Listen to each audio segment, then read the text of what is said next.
Hello ladies and gentlemen, I hope you're having a wonderful day. Now, the video that you'll be seeing here is going to be late, mostly because I actually started early this time.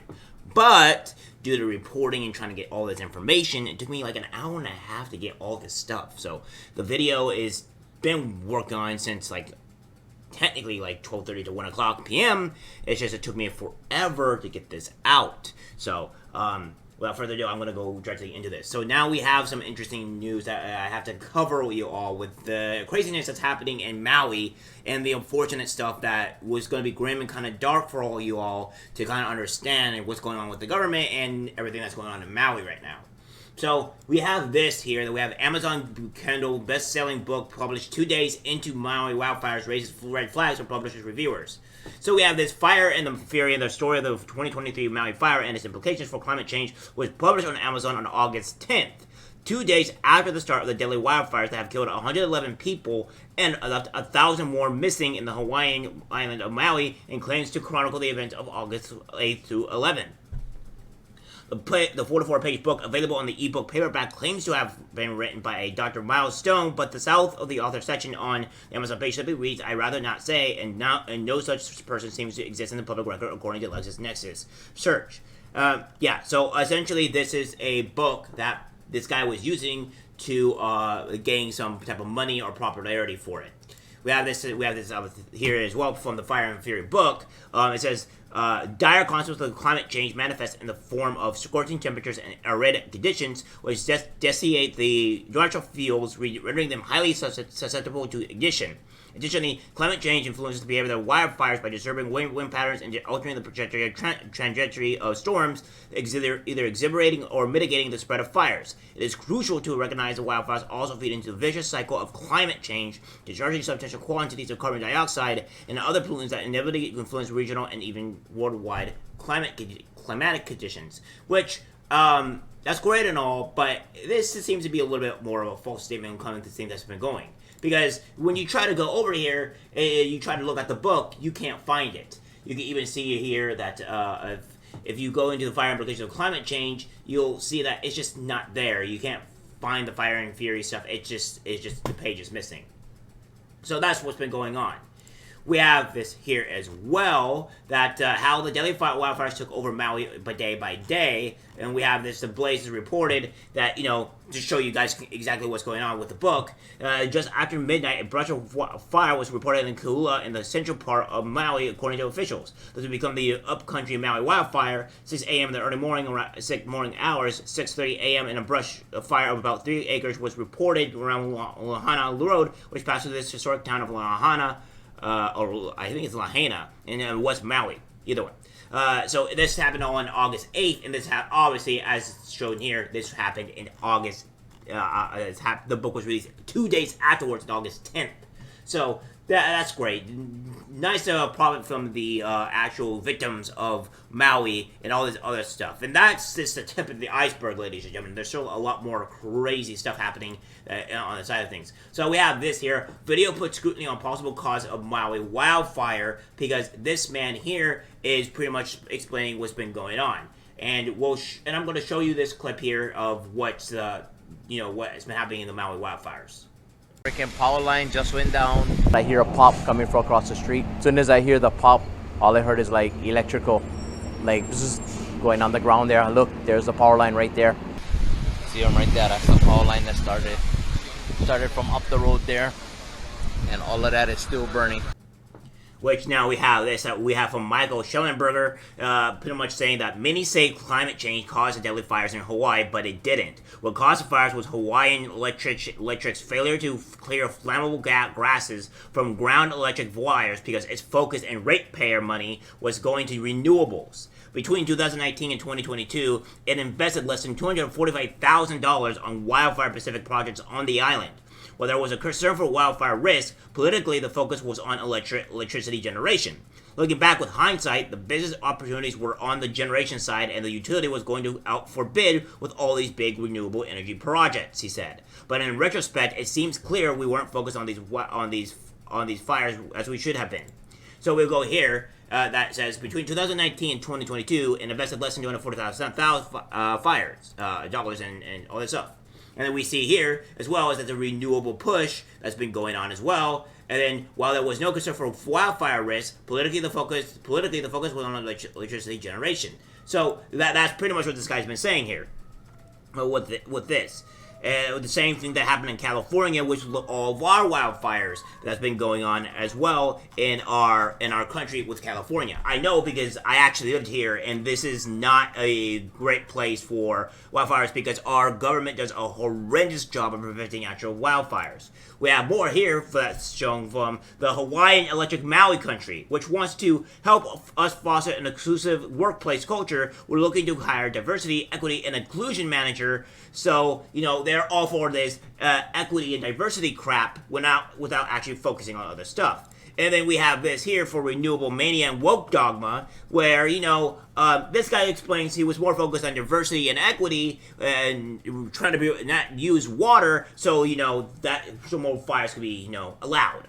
Take a look. Per our authorizing statute to protect and manage all water resources in the state. Really, my motto is always let water connect us and not divide us. We can share it, but it requires true conversations about equity. Yeah, so it said in wanting to help and, deal with a fire and put more water on the grass and stuff like that to keep from fires and all that other stuff, they rather focus on equity and all this other crazy stuff because, that should be the thing that they should do instead of, preventing wildfires because equity and diversion is more important. And what we have here is that Maui Chief doesn't regret not activating sirens during wildfire. We would not have saved those people. Now, here's what he has to say about, not wanting to sound the sirens for the fire because, his reasoning is very sound. Sounding the sirens. I do not. Sirens, as I had mentioned earlier, is used primarily for tsunamis, and that's the reason why many of them are found, almost all of them are found, on the coastline. The public is trained to seek higher ground in the event that the siren is sounded. In fact, on the website of the Hawaii Emergency Management Agency, the following guideline is provided.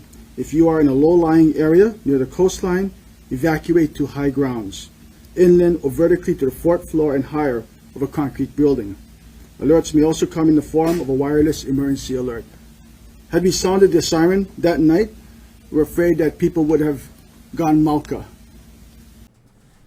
But, luckily for the people of Maui, this guy has decided to resign over to the backlash of not sounding the sirens and potentially saving more lives. But, the damage is done now.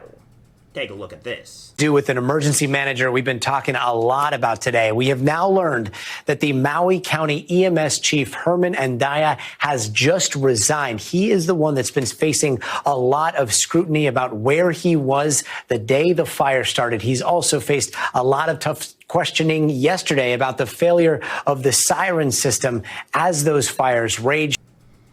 So at least the people may get somebody else that will sound the sirens and maybe have the people understand a little bit more of their understanding of, them, maybe not going up, but, making it notice that, the sirens are out, saying that there's a fire, stuff like that. There's a lot of things that could happen rather than, having a whole bunch of people have died needlessly for no actual reason. But, there you go.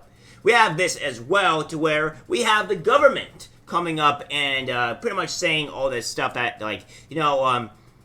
they couldn't verify all the goods that's been happening or the stuff that's been going on, so therefore they're denying it. Take a look at all this stuff here and clips of, the government denying actual aid to people because the government loves you.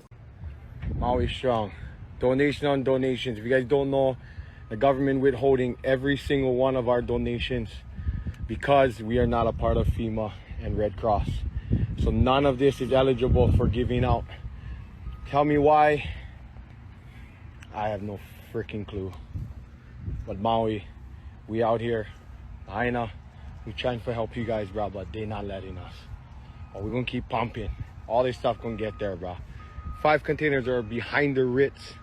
Carlton, if you can get there and you really need the stuff, crack that lock. That's for you guys. That's for you guys. Spread the word. Lahaina behind the Ritz, 5 containers. And it is so bad that the people, yes, the people, not the government, have to go and help their fellow citizens, as we should in times of crisis such as this. This is from Kai Lenny, a professional surfboarder. I maybe that's how you would say it. Is pretty much saying that the government is not allowing to have access to this stuff. So they're putting, all the Coast Guard and stuff like that. Not the Coast Guard, but they're making like jet skis and stuff for people willing to put the materials and donation stuff to the people of Maui and stuff, because the government is being lazy on that and they're not allowing anything else to go through. So yeah, take a look at this. Is happening. We've been trying to get insulin flown in from Kona over to Kapalua, but our flights are being blocked by the Department of Health because it wasn't approved by them. And right now there's a lot of people that need their medical needs met. So yeah, it seems that the government is doing a great job of them not allowing to get people, their medical supplies, to survive, and, they need insulin to survive and all that stuff. So the government's been doing a fantastic job of doing that. And we have this here where we have a news scandal where there is a organization that is currently, a United Way, I may believe it is, to where they're just trying to get their little grubby hands on some actual free money. We have this from 2006 United Way of New York City scandal. In 2006, after an investigation by the United Way of New York City, it was determined that former CEO Ralph Dickerson Jr. had used approximately $230,000 in funds and assets for personal use. Dickerson spent the money during his last years at the agency in 2002 and 2003. He was accused of getting reimbursed $40,000 for things like parking tickets and dry cleaning, and using about $200,000 worth of donated points to stay in hotels for non-business related trips. So, yeah, there's that. And then Dickerson was not charged with any crimes, agreed to pay back the $277,000 that was misused. But there's more to this crappy organization. It says William R. Ramoni was CEO of United Way for more than 20 years and helped that build United Way to enter into the largest charitable organization in the United States. He retired in 1992 amid a scandal that led to criminal charges of fraud and financial mismanagement, for which he was subsequently convicted in 1995 and sentenced to prison.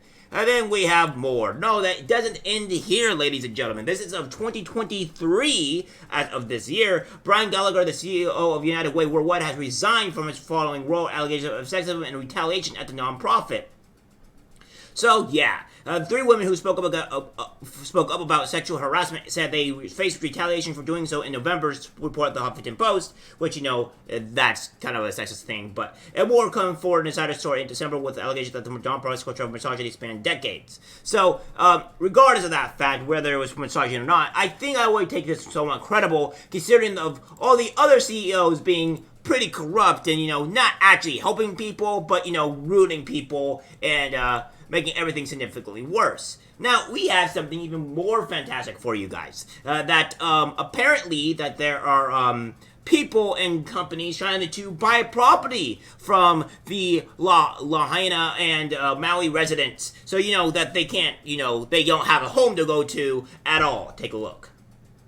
So frustrated with investors and realtors calling the families who lost their home, offering to buy their land. How dare you do that to our community right now? And trying to buy up their land. It just happened. And people are trying to come in and be land vultures. I'm not even kidding. A massive opportunity for land grab from corporate entities that don't have nothing to do with the Lahaina community. Anybody outside, out of state, going to try and come in and buy homes. I can already see this potential for happening. Now, remember when I was talking about how the great thing that the government was doing, at least an okay thing that, that was going to help the people. Of course, our worst fears came to light, because it coming to light to seeing that Green's emergency order is under scrutiny, and this is probably why. Take a look. I'm already thinking about ways for the state to acquire that land so that we can put it into workforce housing, to put it back into families, or to make it open spaces in perpetuity as a memorial to people who were lost. And even with the governor doing all of this, we have this from the Star Advertisers that saying a lot of eyes are following Governor Josh Green's experiment to accelerate multi-family housing development in Hawaii with lighter regulations enacted July 17th via emergency proclamation. But of course, we have this as well, where the sweeping set of new rules are largely waves or modifies parts of several state and county regulatory procedures in an effort to produce more housing at lower prices without significant impact. We have this as well, to where a 23-member panel dominated by officials in the Greens administration will receive project applications and determine by a simple majority vote whether a project can use one or more alternate approval procedures governing zoning, environmental review, and historic preservation. And then we have as well that some critics call the new rules improper use of emergency power that guts valuable protections against inappropriate development, and we have no intention of approving any luxury or resort housing development. Which, as he said before, he was going to do, it for, a memorial or whatever, or luxury stuff. So there's that. And then Madero said the rules don't address housing price points because it wasn't feasible to define luxury housing. She also said worker housing could be built at a resort, or so projects at resorts also weren't prohibited. So I think that this so-called governor is being a quite interesting concept of a bad person. Of course, we all know what type of party that he aligns to, but I'm not going to make this too political here. I'm trying to make this into something to where this is the reality of everything that is going through in Hawaii right now.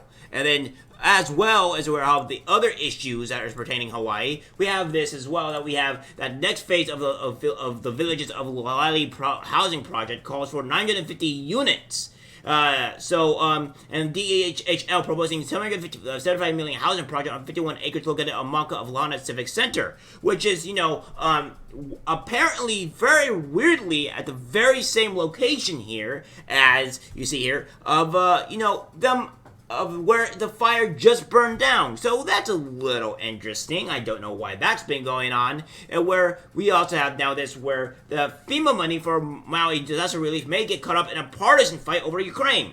Yes, guys, Biden is striking again in every way possible of manufacturing. In fact, he's been doing this as well as we can see here, that he's not been keeping his fair truce. He's making sure that the people are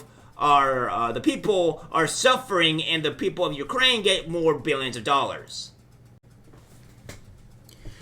Because we have this, but the effort to get a speedy appropriation has foundered after the Biden administration sought $12 billion in emergency funding, which obviously would, while simultaneously requesting some $24.1 billion in military spending for Ukraine in the same package. So I seem that Biden is doing a great job for his country and for his people, especially when they're suffering and they lost families, houses, and all that stuff. That's going to have to take a backseat, because obviously the people of Ukraine need to get more money than the people that, that suffered for Ukraine, that suffered during a battle. But, people that are in the opposite end of the world of us, that probably don't even know where it's on the map, and the people of Ukraine get twice the amount of money than the people that we get for emergency funding, because Ukraine is just more important, right? The people of Ukraine deserve so much more, and that's the important thing. The people of Ukraine deserve more for people that were suffering in our own American soil that have been suffering, because that should be allowed.